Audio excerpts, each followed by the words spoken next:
Chapter 13. The Earth's Boost. "Let's walk on the road to Oaxaca," Don Juan said to me. "Gennaro is waiting for us somewhere along the way." His request took me by surprise. I had been waiting all day for him to continue his explanation. We left his house and walked in silence through the town to the unpaved highway. We walked leisurely for a long time. Suddenly, Don Juan began to talk. "I've been telling you all along about the great findings that the old seers made," he said.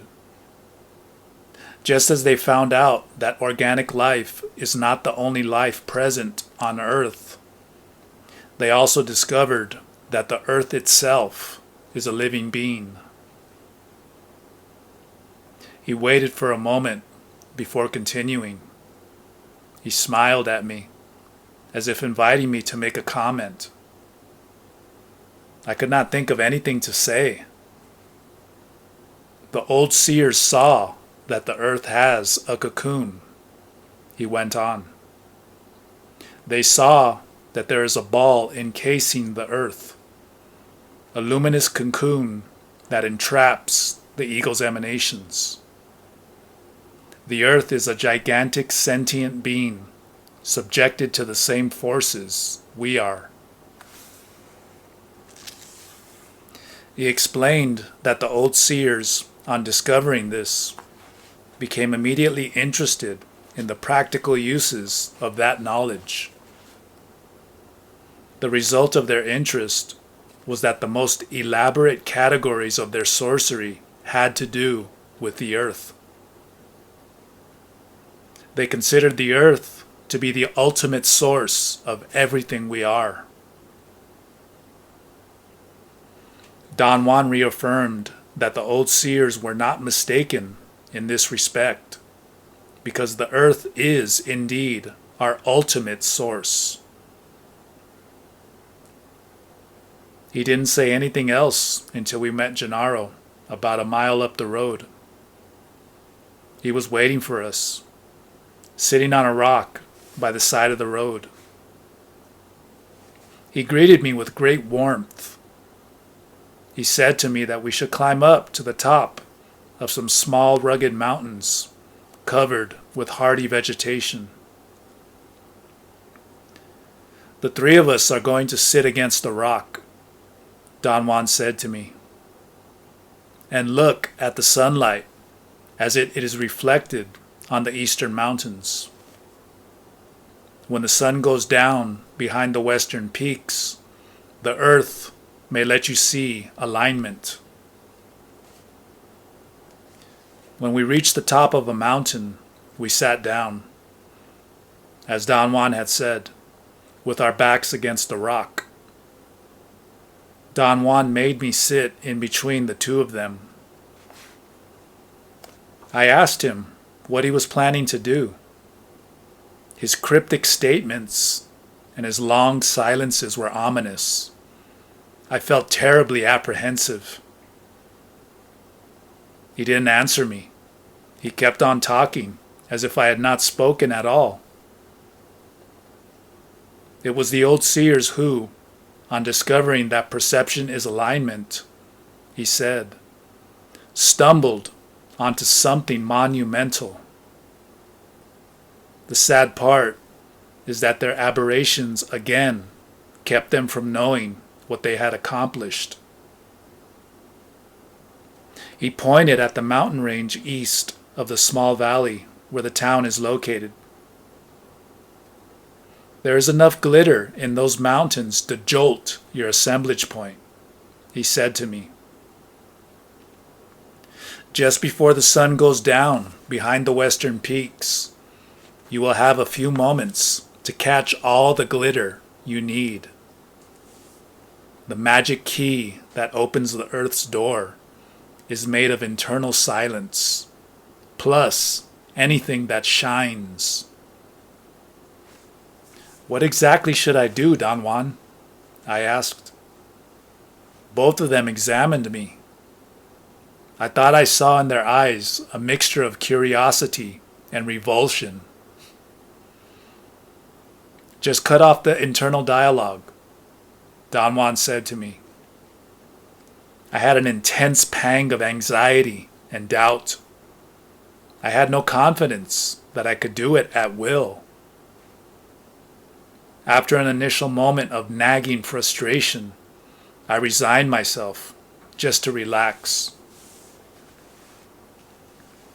I looked around. I noticed that we were high enough to look down into the long, narrow valley. More than half of it was in the late afternoon shadows. The sun was still shining on the foothills of the eastern range of mountains. On the other side of the valley, the sunlight made the eroded mountains look osier, while the more distant bluish peaks had acquired a purple tone. You do realize that you've done this before, don't you? Don Juan said to me in a whisper. I told him that I had not realized anything. We sat here before on other occasions, he insisted. But that doesn't matter, because this occasion is the one that will count. Today, with the help of Gennaro, you are going to find the key that unlocks everything. You won't be able to use it as yet, but you'll know what it is and where it is. Seers pay the heaviest prices to know that. You yourself have been paying your dues all these years. He explained that what he called the key to everything was the first-hand knowledge that the earth is a sentient being, and as such can give warriors a tremendous boost. It is an impulse that comes from the awareness of the earth itself, at the instant in which the emanations inside warriors' cocoons are aligned with the appropriate emanations inside the earth's cocoon. Since both the earth and man are sentient beings, their emanations coincide, or rather, the earth has all the emanations present in man, and all the emanations that are present in all sentient beings, organic and inorganic for that matter. When a moment of alignment takes place, sentient beings use that alignment in a limited way and perceive their world. Warriors can use that alignment either to perceive like everyone else, or as a boost that allows them to enter unimaginable worlds. I've been waiting for you to ask me the only meaningful question you can ask, but you never ask it. He continued. You are hooked on asking about whether the mystery of it all is inside us. You came close enough, though. The unknown is not really inside the cocoon of man, in the emanations untouched by awareness. And yet, it is there, in a manner of speaking.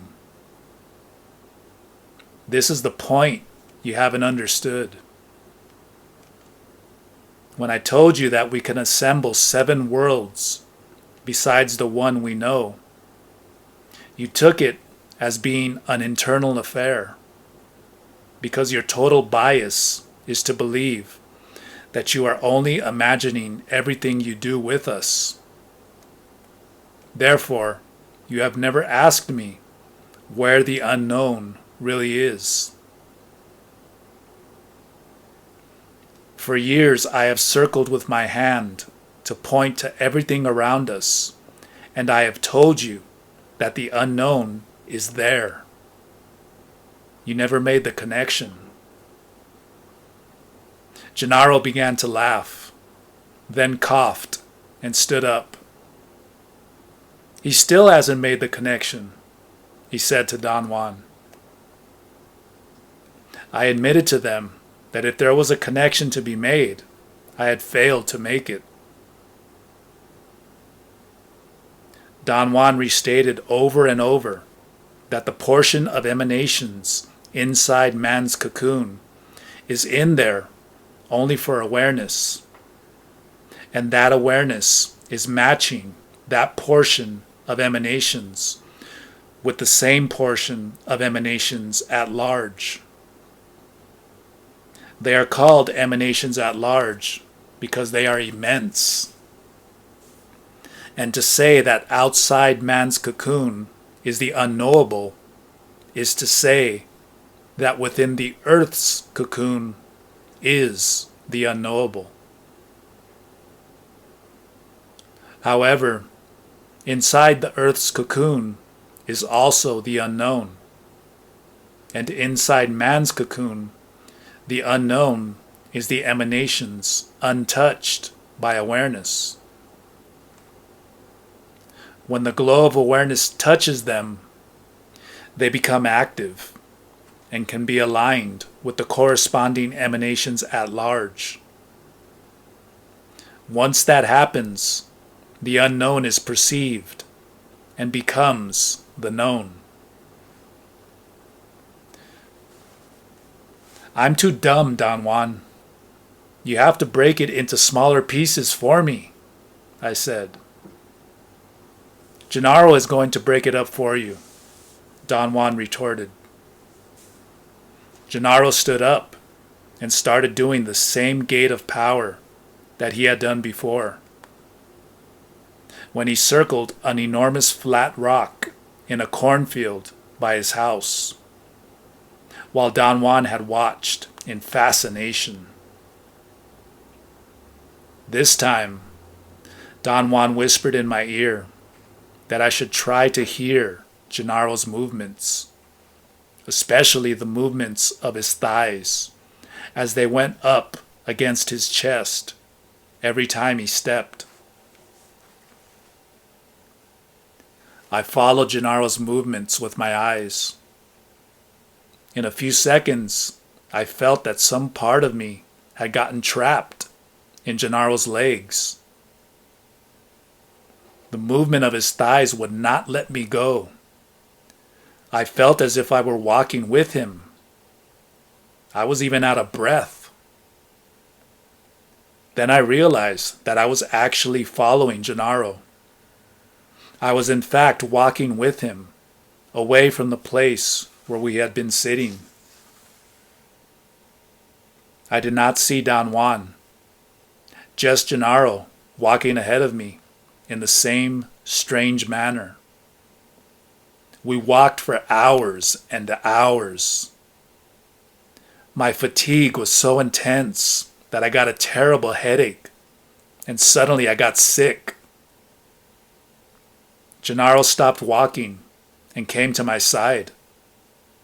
There was an intense glare around us, and the light was reflected in Gennaro's features. His eyes glowed. "Don't look at Gennaro," a voice ordered me in my ear. "Look around." I obeyed. I thought I was in hell. The shock of seeing the surroundings was so great that I screamed in terror, but there was no sound to my voice. Around me was the most vivid picture of all the descriptions of hell in my Catholic upbringing. I was seeing a red dish world, hot and oppressive, dark and cavernous, with no sky, no light but the malignant reflections of reddish lights that kept on moving around us at great speed. Gennaro started to walk again, and something pulled me with him. The force that was making me follow Gennaro also kept me from looking around. My awareness was glued to Gennaro's movements. I saw Gennaro plop down as if he were utterly exhausted. The instant he touched the ground and stretched himself to rest, something was released in me, and I was able again to look around. Don Juan was watching me inquisitively. I was standing up facing him. We were at the same place where we had sat down, a wide rocky ledge on top of a small mountain. Gennaro was panting and wheezing, and so was I. I was covered with perspiration. My hair was dripping wet. My clothes were soaked, as if I had been dunked in a river. "My God, what's going on?" I exclaimed in utter seriousness and concern. The exclamation sounded so silly that Don Juan and Gennaro started to laugh. "We're trying to make you understand alignment," Gennaro said. Don Juan gently helped me to sit down. He sat by me. "Do you remember what happened?" he asked me. I told him that I did, and he insisted that I tell him exactly what I had seen. His request was incongruous with what he had told me, that the only value of my experiences was the movement of my assemblage point and not the content of my visions. He explained that Gennaro had tried to help me before in very much the same fashion as he had just done, but that I could never remember anything. He said that Gennaro had guided my assemblage point this time, as he had done before, to assemble a world with another of the great bands of emanations. There was a long silence. I was numb, shocked, yet my awareness was as keen as it had ever been. I thought I had finally understood what alignment was. Something inside me, which I had been activating without knowing how, gave me the certainty that I had comprehended a great truth. "I think you're beginning to gather your own momentum," Don Juan said to me. "Let's go home. You've had enough for one day." "Oh, come on," Gennaro said. "He's stronger than a bull. He's got to be pushed a little further." "No," Don Juan said emphatically. "We've got to save his strength. He's only got so much of it." Gennaro insisted that we stay. He looked at me and winked. "Look," he said to me, pointing to the eastern range of mountains. "The sun has hardly moved an inch over those mountains, and yet you plotted in hell for hours and hours. Don't you find that overwhelming?" "Don't scare him unnecessarily," Don Juan protested, almost vehemently. It was then that I saw their maneuvers. At that moment, the voice of seeing told me that Don Juan and Gennaro were a team of superb stalkers playing with me. It was Don Juan who always pushed me beyond my limits, but he always let Gennaro be the heavy. That day, at Gennaro's house, when I reached a dangerous state of hysterical fright, as Gennaro questioned Don Juan whether I should be pushed, and Don Juan assured me that Gennaro was enjoying himself at my expense, Gennaro was actually worrying about me. My scene was so shocking to me that I began to laugh. Both Don Juan and Gennaro looked at me with surprise. Then Don Juan seemed to realize at once what was going through my mind. He told Gennaro, and both of them laughed like children. "You are coming of age," Don Juan said to me. "Right on time. You're neither too stupid nor too bright. Just like me. You're not like me in your aberrations. There, you are more like the Nawal Julian. Except that he was brilliant." He stood up and stretched his back. He looked at me with the most piercing, ferocious eyes I had ever seen. I stood up. "A Nawal never lets anyone know that he is in charge," he said to me. "A Nawal comes and goes without leaving a trace. That freedom is what makes him a Nawal." His eyes glared for an instant, and then they were covered by a cloud of mellowness, kindness, humanness, and they were again Don Juan's eyes.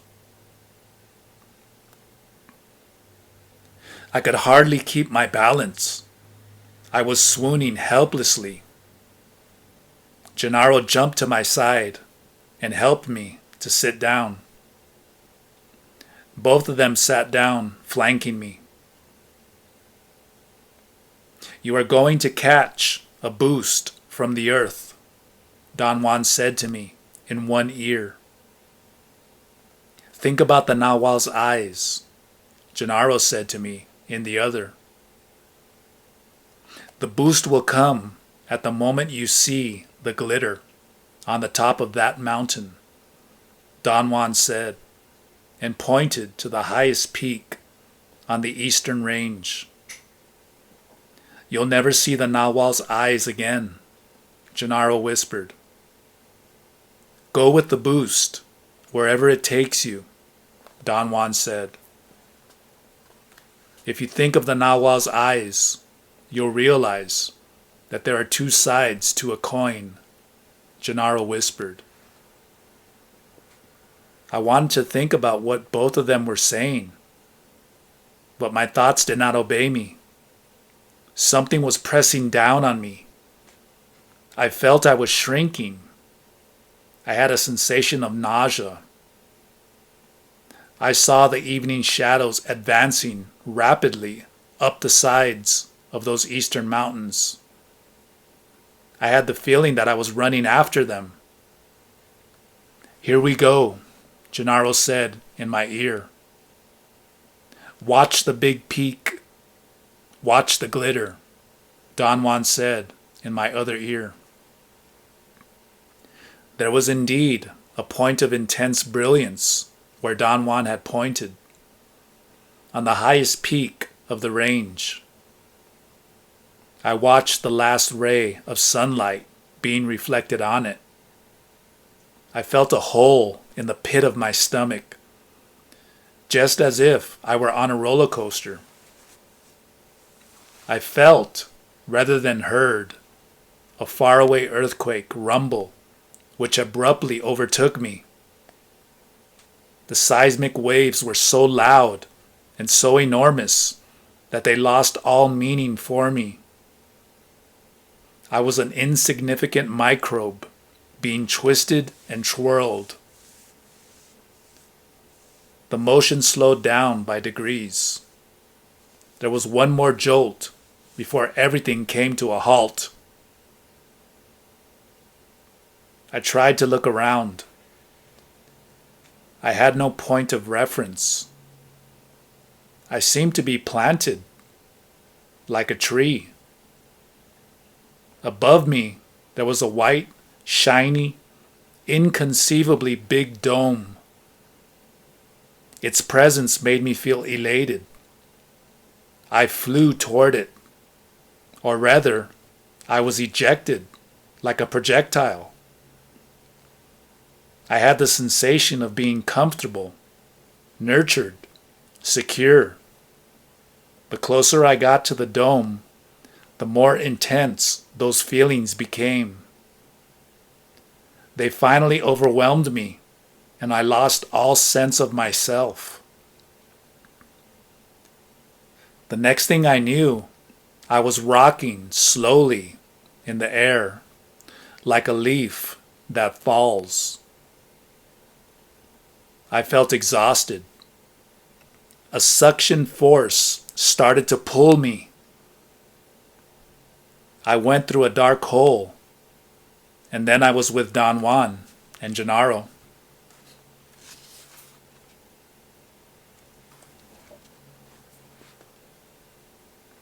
The next day, Don Juan, Gennaro, and I went to Oaxaca. While Don Juan and I strolled around the main square in the late afternoon, he suddenly started to talk about what we had done the day before. He asked me if I had understood what he was referring to when he said that the old seers had stumbled onto something monumental. I told him that I did, but that I couldn't explain it in words. And what do you think was the main thing we wanted you to find out on top of that mountain? He asked. Alignment, a voice said in my ear. At the same time, I said it myself. I turned around in a reflex action and bumped into Gennaro, who was just behind me, walking in my tracks. The speed of my movement startled him. He broke into a giggle and then embraced me. We sat down. Don Juan said that there were very few things that he could say about the boost I had gotten from the earth. That warriors are always alone in such cases, and true realizations come much later, after years of struggle. I told Don Juan that my problem in understanding was magnified by the fact that he and Gennaro were doing all the work. I was simply a passive subject who could only react to their maneuvers. I could not for the life of me initiate any action because I did not know what a proper action should be, nor did I know how to initiate it. That's precisely the point, Don Juan said. You are not supposed to know yet. You are going to be left behind by yourself to reorganize on your own everything we are doing to you now. This is the task of every Nahual. This is the task every Nahual has to face. The Nahual Julian did the same thing to me, much more ruthlessly than the way we did it to you. He knew what he was doing. He was a brilliant Nahual who was able to reorganize in a few years everything the Nahual Elias had taught him. He did, in no time at all, something that would take a lifetime for you or for me. The difference was that all the Nahual Julian ever needed was a slight insinuation. His awareness would take it from there and open the only door there is. What do you mean, Don Juan, by the only door there is? I mean that when man's assemblage point moves beyond a crucial limit, the results are always the same for every man. The techniques to make it move may be as different as they can be, but the results are always the same. Meaning that the assemblage point assembles other worlds, aided by the boost from the earth.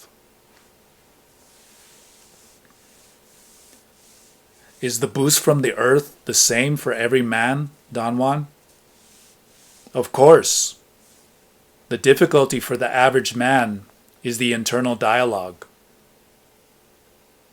Only when a state of total silence is attained can one use the boost. You will corroborate that truth the day you try to use that boost by yourself. I wouldn't recommend that you try it, Gennaro said sincerely. It takes years to become an impeccable warrior. In order to withstand the impact of the earth's boost, you must be better than you are now. The speed of that boost will dissolve everything about you, Don Juan said. Under its impact, we become nothing. Speed and the sense of individual existence don't go together. Yesterday on the mountain, Gennaro and I supported you and served as your anchors. Otherwise, you wouldn't have returned.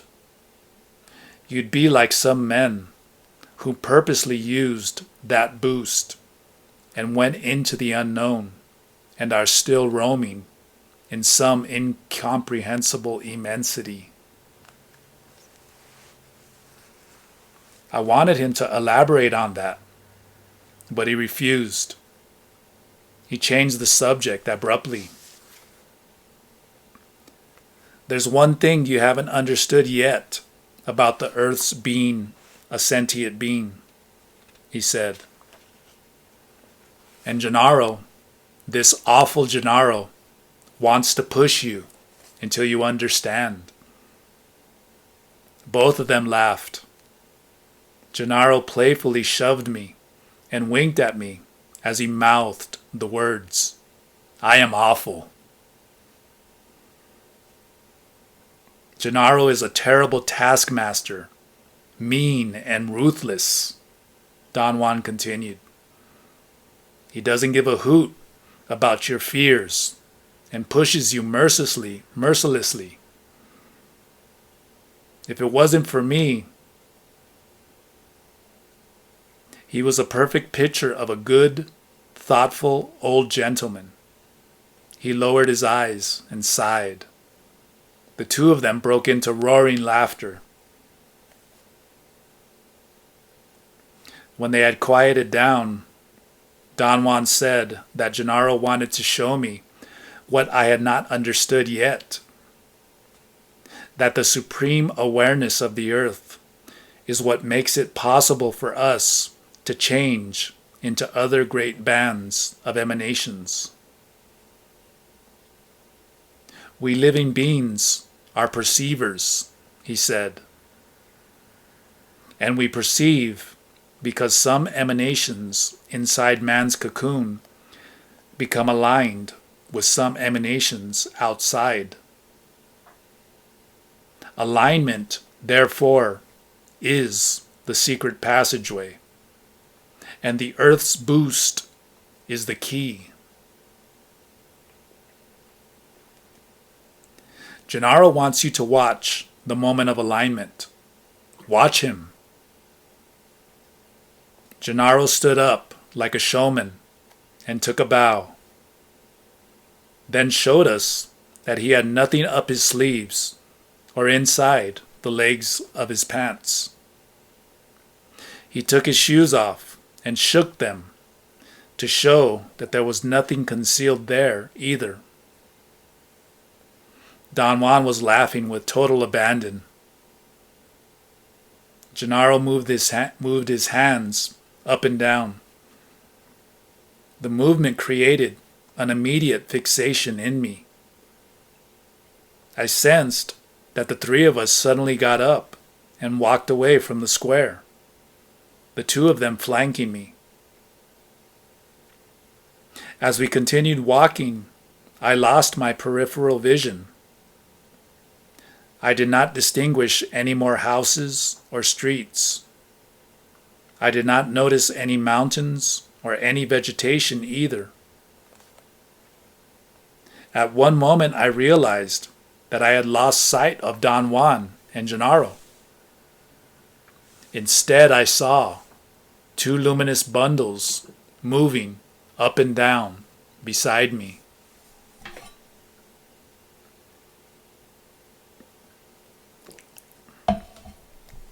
I felt an instantaneous panic, which I immediately controlled. I had the unusual but well-known sensation that I was myself, and yet I was not. I was aware, however, of everything around me by means of a strange and at the same time most familiar capacity. The sight of the world came to me all at once. All of me saw. The entirety of what I, in my normal consciousness, call my body, was capable of sensing as if it were an enormous eye that detected everything. What I first detected, after seeing the two blobs of light, was a sharp, violet-purple world made out of something that looked like colored panels and canopies. Flat, screen-like panels of irregular, concentric circles were everywhere. I felt a great pressure all over me, and then I heard a voice in my ear.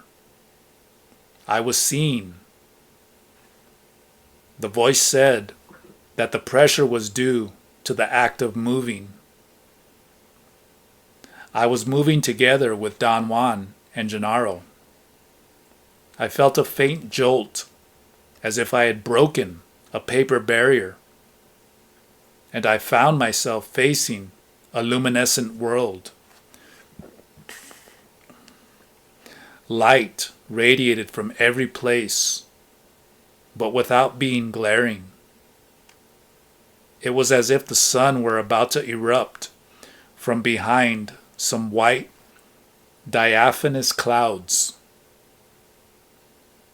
I was looking down into the source of light. It was a beautiful sight. There were no land masses, just fluffy white clouds and light. And we were walking on the clouds. Then something imprisoned me again. I moved at the same pace as the two blobs of light by my sides. Gradually, they began to lose their brilliance, then became opaque, and finally, they were Don Juan and Gennaro.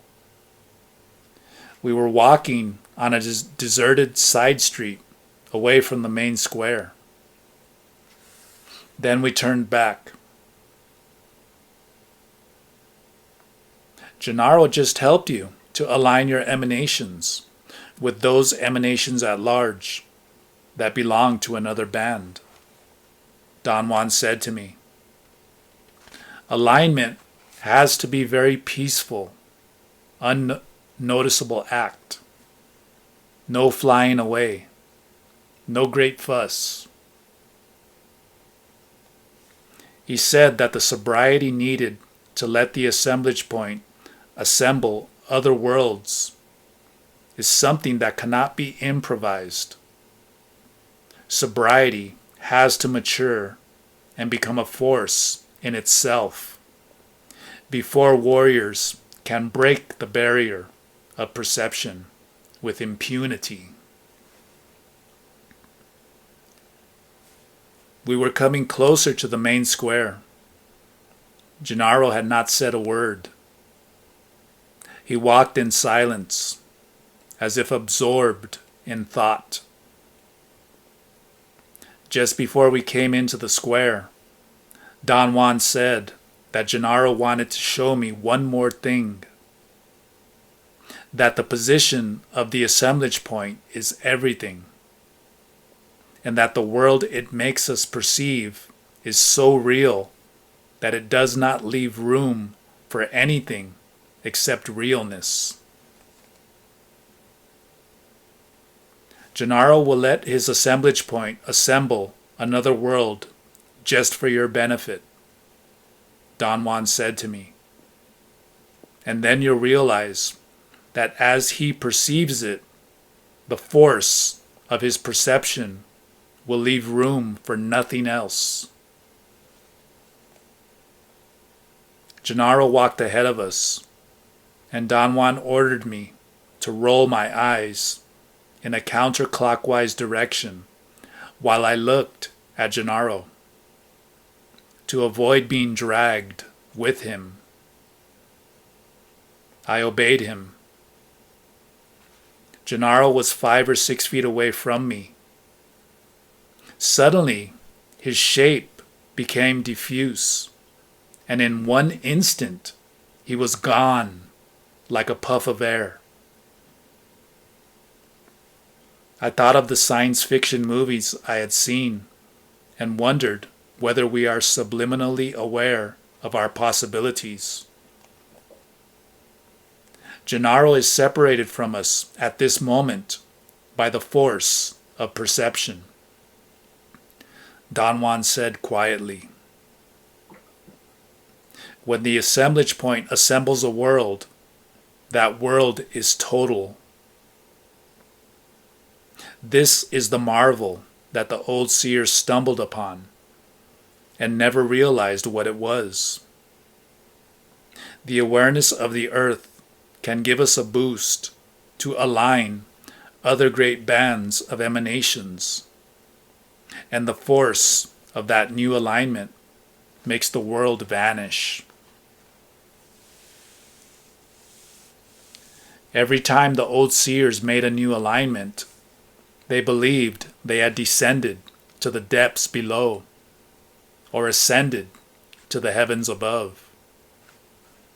They never knew that the world disappears like a puff of air when a new total alignment makes us perceive another total world.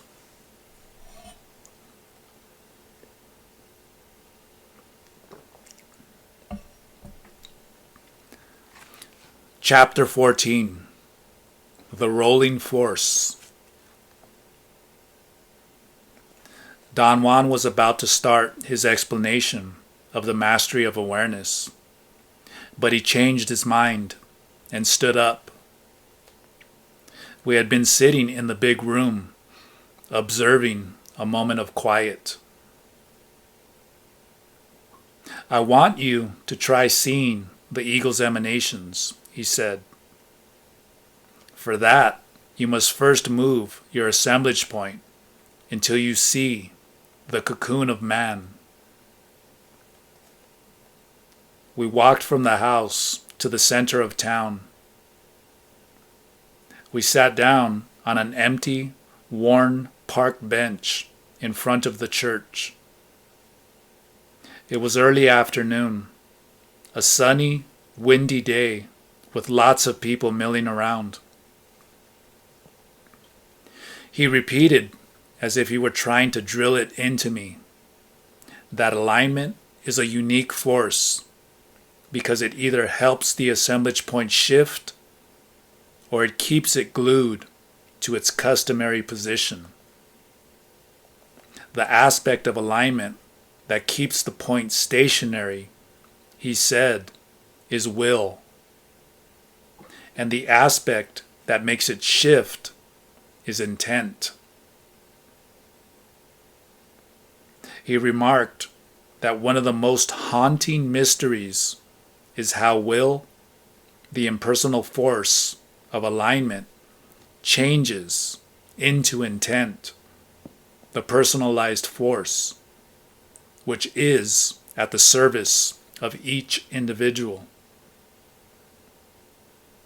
The strangest part of this mystery is that the change is so easy to accomplish, he went on. But what is not so easy is to convince ourselves that it is possible. There, right there, is our safety catch. We have to be convinced, and none of us wants to be. He told me then that I was in my keenest state of awareness, and that it was possible for me to intend my assemblage point to shift deeper into my left side, to a dreaming position. He said that warriors should never attempt seeing unless they are aided by dreaming. I argued that to fall asleep in public was not one of my fortes. He clarified his statement, saying that to move the assemblage point away from its natural setting and to keep it fixed at a new location is to be asleep.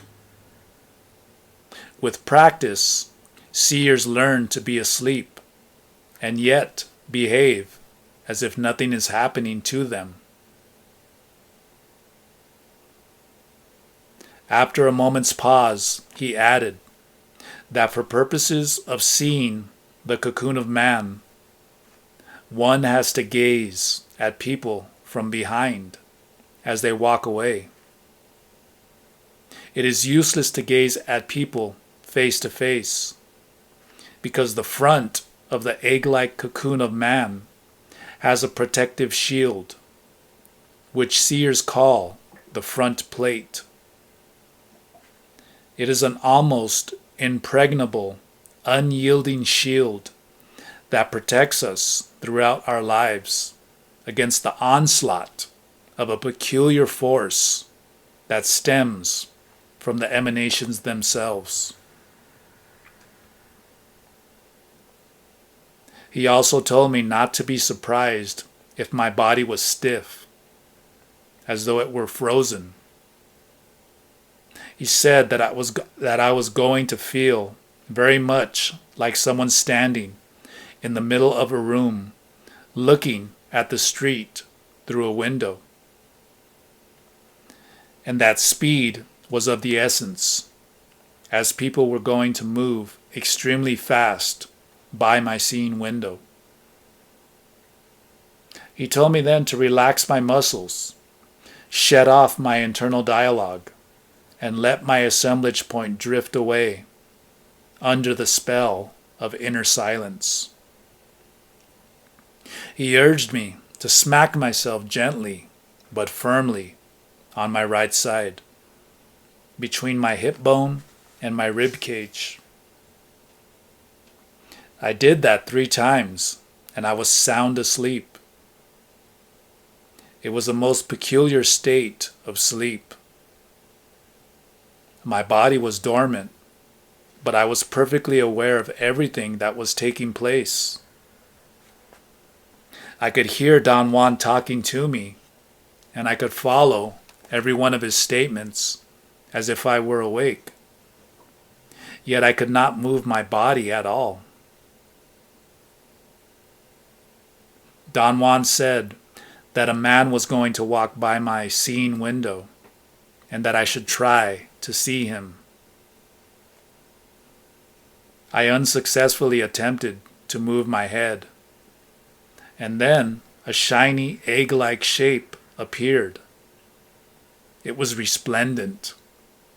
I was awed by the sight, and before I could recover from my surprise, it was gone.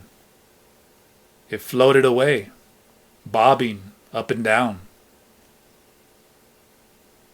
Everything had been so sudden and fast that it made me feel frustrated and impatient. I felt that I was beginning to wake up. Don Juan talked to me again and urged me to relax. He said that I had no right and no time to be impatient. Suddenly, another luminous being appeared and moved away. It seemed to be made of a white fluorescent shag. Don Juan whispered in my ear that if I wanted to, my eyes were capable of slowing down everything they focused on. Then he warned me that another man was coming. I realized at that instant that there were two voices. The one I had just heard was the same one that had admonished me to be patient. That was Don Juan's. The other, the one that told me to use my eyes to slow down movement, was the voice of seeing. That afternoon, I saw 10 luminous beings in slow motion. The voice of seeing guided me to witness in them everything Don Juan had told me about the glow of awareness. There was a vertical band with a stronger amber glow on the right side of those egg-like luminous creatures. Perhaps 1/10 of the total volume of the cocoon. The voice said that that was man's band of awareness. The voice pointed out a dot on man's band, a dot with an intense shine. It was high on the oblong shapes, almost on the crest of them, on the surface of the cocoon. The voice said that it was the assemblage point. When I saw each luminous creature in profile, from the point of view of its body, its egg-like shape was like a gigantic asymmetrical yo-yo that was standing edgewise, or like an almost round pot that was resting on its side with its lid on. The part that looked like a lid was the front plate. It was perhaps 1/5 the thickness of the total cocoon. I would have gone on seeing those creatures, but Don Juan said that I should now gaze at people face to face and sustain my gaze until I had broken the barrier and I was seeing the emanations. I followed his command. Almost instantaneously, I saw a most brilliant array of live, compelling fibers of light. It was a dazzling sight that immediately shattered my balance. I fell down on the cement walk on my side. From there, I saw the compelling fibers of light multiply themselves. They burst open, and myriads of other fibers came out of them. But the fibers, compelling as they were, somehow did not interfere with my ordinary view. There were scores of people going into church. I was no longer seeing them. There were quite a few women and men just around the bench. I wanted to focus my eyes on them, but instead, I noticed how one of those fibers of light bulged suddenly. It became like a ball of fire that was perhaps 7 feet in diameter. It rolled on me. My first impulse was to roll out of its way. Before I could even move a muscle, the ball had hit me. I felt it as clearly as if someone had punched me gently in the stomach. An instant later, another ball of fire hit me. this time with considerably more strength. And then Don Juan whacked me really hard on the cheek with his open hand. I jumped up involuntarily and lost sight of the fibers of light and the balloons that were hitting me.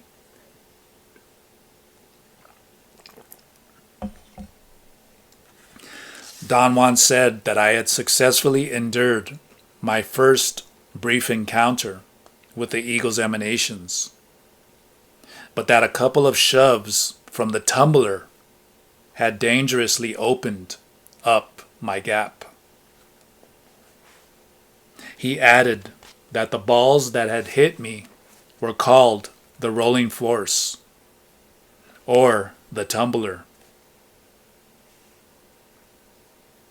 We had returned to his house, although I did not remember how or when.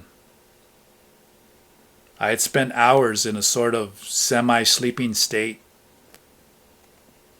Don Juan and the other seers of his group had given me large amounts of water to drink.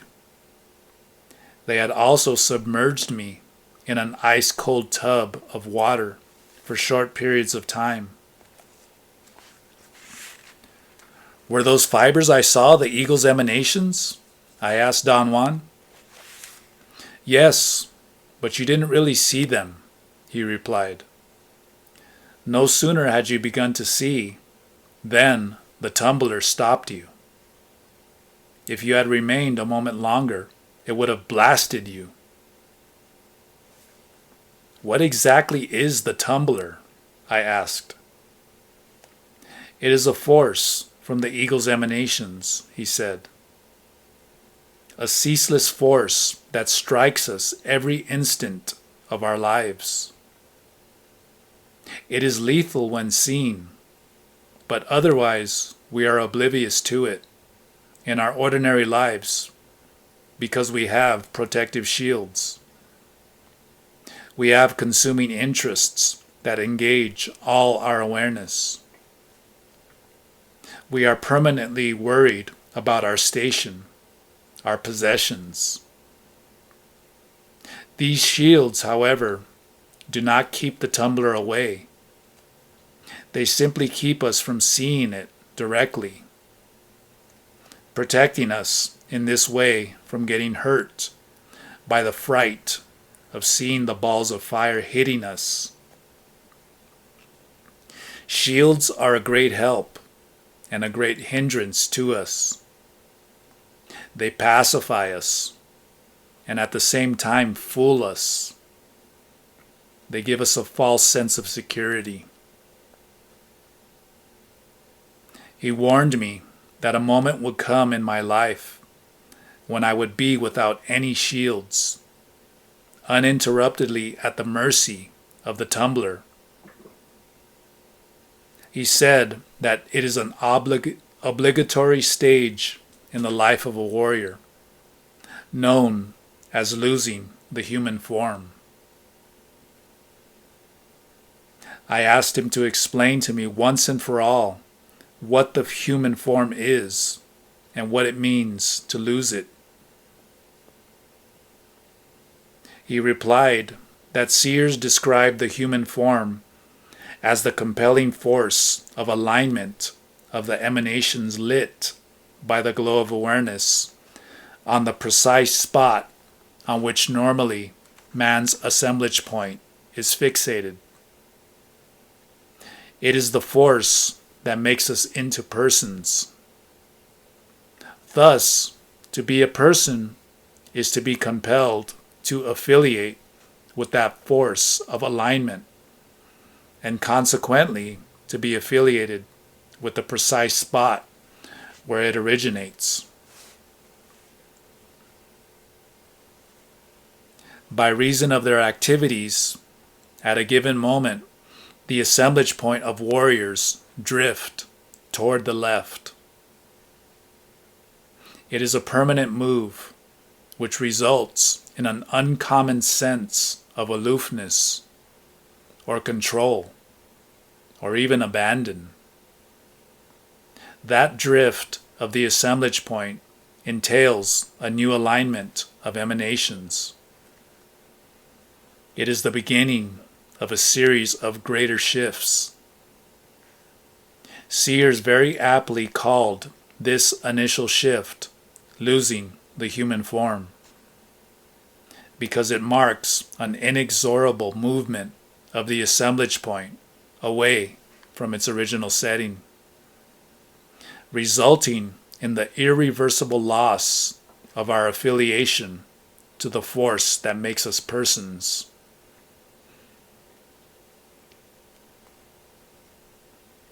He asked me then to describe all the details I could remember about the balls of fire. I told him that I had seen them so briefly, I was not sure I could describe them in detail. He pointed out that seeing is a euphemism for moving the assemblage point, and that if I moved mine in a fraction more to the left, I would have a clear picture of the balls of fire. A picture which I could interpret then as having remembered them. I tried to have a clear picture, but I couldn't. So I described what I remembered. He listened attentively and then urged me to recall if they were balls or circles of fire. I told him I didn't remember. He explained that those balls of fire are of crucial importance to human beings because they are the expression of a force that pertains to all details of life and death. Something that the new seers call the rolling force. I asked him to clarify what he meant by all the details of life and death. The rolling force is the means through which the eagle distributes life and awareness for safekeeping, he said. But it also is the force that, let's say, collects the rent and makes all living beings die. What you saw today was called by the ancient seers the tumbler. He said that seers describe it as an eternal line of iridescent rings or balls of fire that roll onto living beings ceaselessly. Luminous organic beings meet the rolling force head on until the day when the force proves to be too much for them and the creatures finally collapse. The old seers were mesmerized by seeing how the tumbler then tumbles them into the beak of the eagle to be devoured. That was the reason they called it the tumbler. You said that it is a mesmerizing sight. Have you yourself seen it, rolling human beings? I asked. Certainly I've seen it, he replied. And after a pause he added, you and I saw it only a short while ago in Mexico City. His assertion was so far-fetched that I felt obliged to tell him that this time he was wrong. He laughed and reminded me that on that occasion, while both of us were sitting on a bench in the Alameda Park in Mexico City, we had witnessed the death of a man. He said that I had recorded the event in my everyday life memory as well as in my left side emanations. As Don Juan spoke to me, I had the sensation of something inside me becoming lucid by degrees, and I could visualize with uncanny clarity the whole scene in the park. The man was lying on the grass with 3 policemen standing by him to keep onlookers away. I distinctly remembered Don Juan hitting me on my back to make me change levels of awareness. And then I saw. My seeing was imperfect. I was unable to shake off the sight of the world of everyday life. What I ended up with was a composite of filaments of the most gorgeous colors superimposed on the buildings and the traffic. The filaments were actually lines of colored light that came from above. They had inner life. They were bright and bursting with energy. When I looked at the dying man, I saw what Don Juan was talking about. Something that was at once like circles of fire or iridescent tumbleweeds was rolling everywhere I focused my eyes. The circles were rolling on people, on Don Juan, on me. I felt them in my stomach and became ill. Don Juan told me to focus my eyes on the dying man. I saw him at one moment curling up, just as a sow bug curls itself up upon being touched.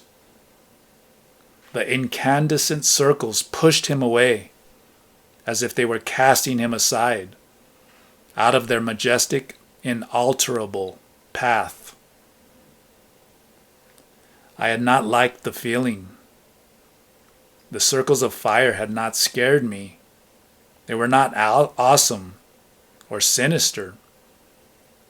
I did not feel morbid or somber. The circles rather had nauseated me. I'd felt them in the pit of my stomach.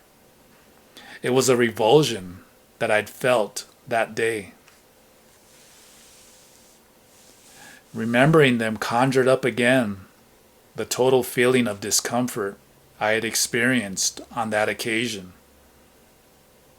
As I got ill, Don Juan laughed until he was out of breath. "You're such an exaggerated fellow," he said. "The rolling force is not that bad. It's lovely, in fact. The new seers recommend that we open ourselves to it. The old seers also opened themselves to it, but for reasons and purposes guided mostly by self-importance and obsession. The new seers, on the other hand, make friends with it. They become familiar with that force by handling it without any self-importance. The result is staggering in its consequences." He said that a shift of the assemblage point is all that is needed to open oneself to the rolling force. He added that if the force is seen in a deliberate manner, there is minimal danger. A situation that is extremely dangerous, however, is an involuntary shift of the assemblage point, owing, perhaps, to physical fatigue, emotional exhaustion, disease, or simply a minor emotional or physical crisis, such as being frightened or being drunk. When the assemblage point shifts involuntarily, the rolling force cracks the cocoon, he went on. I've talked many times about a gap that man has below his navel. It's not really below the navel itself, but in the cocoon, at the height of the navel. The gap is more like a dent, a natural flaw in the otherwise smooth cocoon. It is there where the tumbler hits us ceaselessly and where the cocoon cracks. He went on to explain that if it is a minor shift of the assemblage point, the crack is very small. The cocoon quickly repairs itself, and people experience what everybody has at one time or another: blotches of color and contorted shapes which remain even if the eyes are closed. If the shift is considerable, the crack also is extensive, and it takes time for the cocoon to repair itself. As in the case of warriors who purposely use power plants to elicit that shift, or people who take drugs and unwittingly do the same. In these cases, men feel numb and cold. They have difficulty talking or even thinking. It is as if they have been frozen from inside. Don Juan said that in cases in which the assemblage point shifts drastically because of the effects of trauma or of a mortal disease, the rolling force produces a crack the length of the cocoon. The cocoon collapses and curls in on itself, and the individual dies. Can a voluntary shift also produce a gap of that nature? I asked. Sometimes, he replied. We're really frail. As the tumbler hits us over and over, death comes to us through the gap. Death is the rolling force. When it finds weakness in the gap of a luminous being, it automatically cracks it open and makes it collapse. Does every living being have a gap? I asked. Of course, he replied. If it didn't have one, it wouldn't die. The gaps are different, however, in size and configuration. Man's gap is a bowl-like depression the size of a fist, a very frail, vulnerable configuration.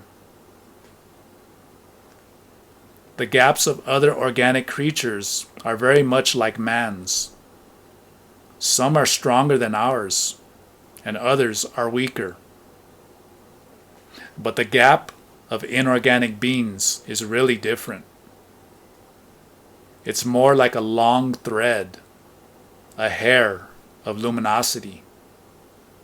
Consequently, inorganic beings are infinitely more durable than we are. There is something hauntingly appealing about the long life of those creatures, and the old seers could not resist being carried away by that appeal. He said that the same force can produce two effects that are diametrically opposed. The old seers were imprisoned by the rolling force, and the new seers are rewarded for their toils with the gift of freedom. By becoming familiar with the rolling force through the mastery of intent, the new seers at a given moment open their own cocoons, and the force floods them rather than rolling them up like a curled up sow bug. The final result is their total and instantaneous disintegration. I asked him a lot of questions about the survival of awareness after the luminous being is consumed by the fire from within. He did not answer. He simply chuckled, shrugged his shoulders, and went on to say that the old seer's obsession with the tumbler blinded them to the other side of that force. The new seers, with their usual thoroughness in refusing tradition, went to the other extreme. They were at first totally averse to focusing their seeing on the tumbler. They argued that they needed to understand the force of the emanations at large in its aspect of life giver and enhancer of awareness. They realized that it is infinitely easier to destroy something, Don Juan went on, than it is to build it and maintain it.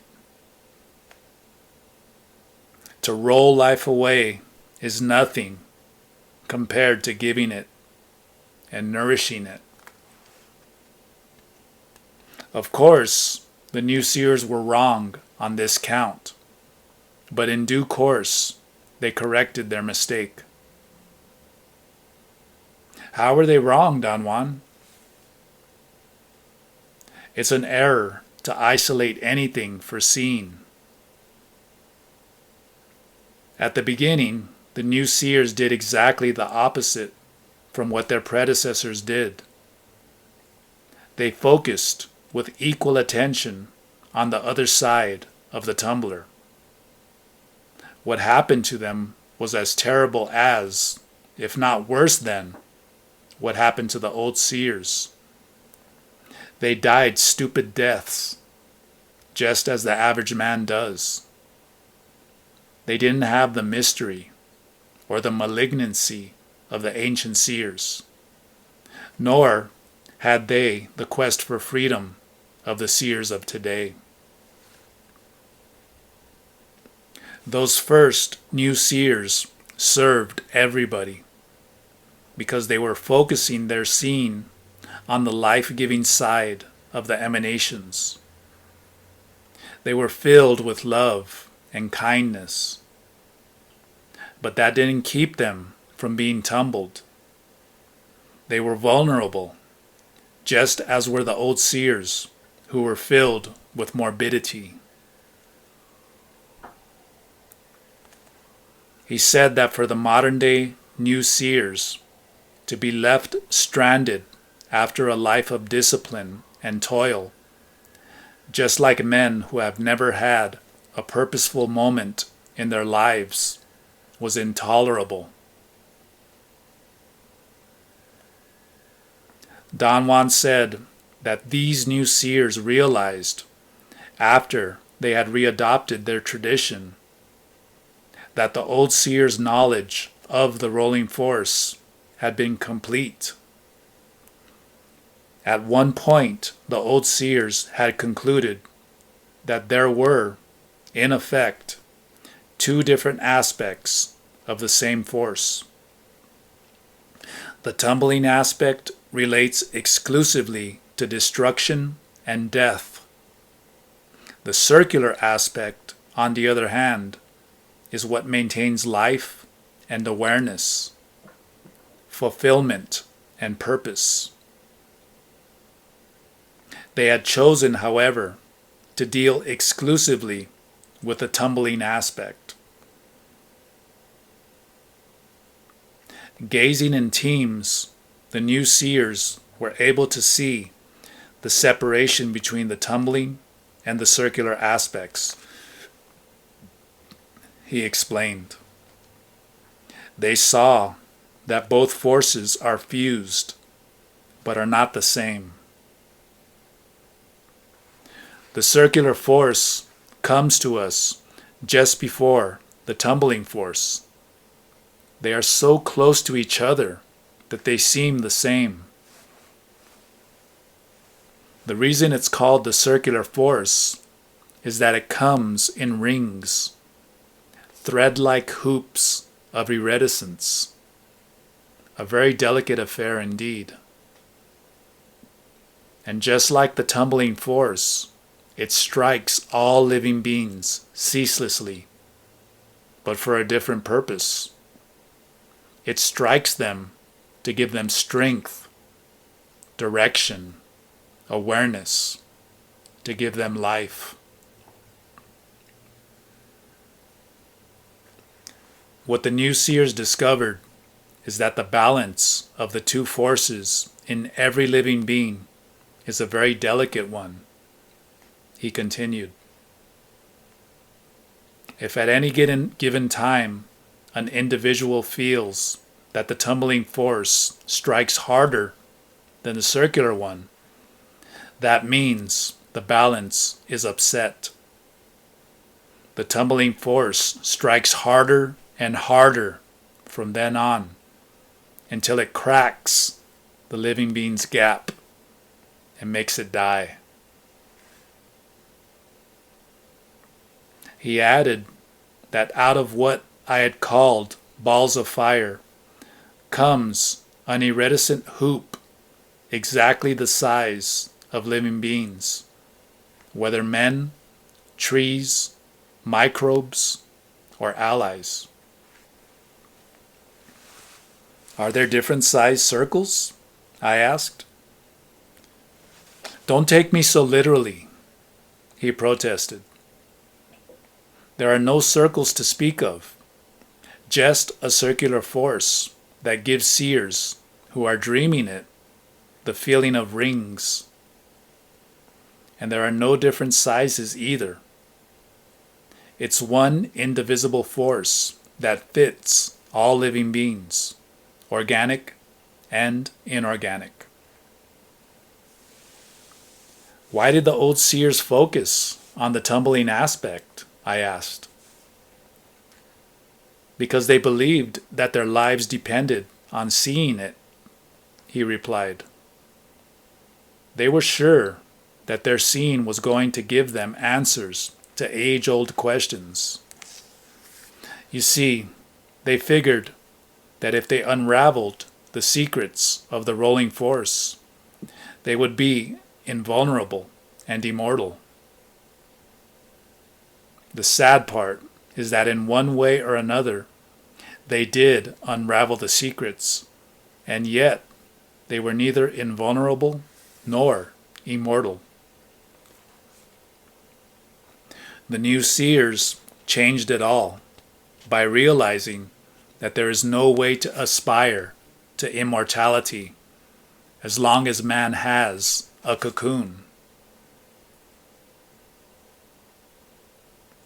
Don Juan explained that the old seers apparently never realized that the human cocoon is a receptacle and cannot sustain the onslaught of the rolling force forever. In spite of all the knowledge that they had accumulated, they were in the end certainly no better and perhaps much worse off than the average man. In what way were they left worse off than the average man? I asked. Their tremendous knowledge forced them to take it for granted that their choices were infallible, he said. So they chose to live at any cost.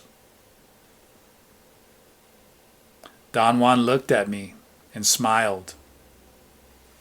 With his theatrical pause, he was telling me something I could not fathom. They chose to live, he repeated. Just as they chose to become trees in order to assemble worlds with those nearly unreachable great bands. What do you mean by that, Don Juan? I mean that they used the rolling force to shift their assemblage points to unimaginable dreaming positions, instead of letting it roll them to the beak of the eagle to be devoured.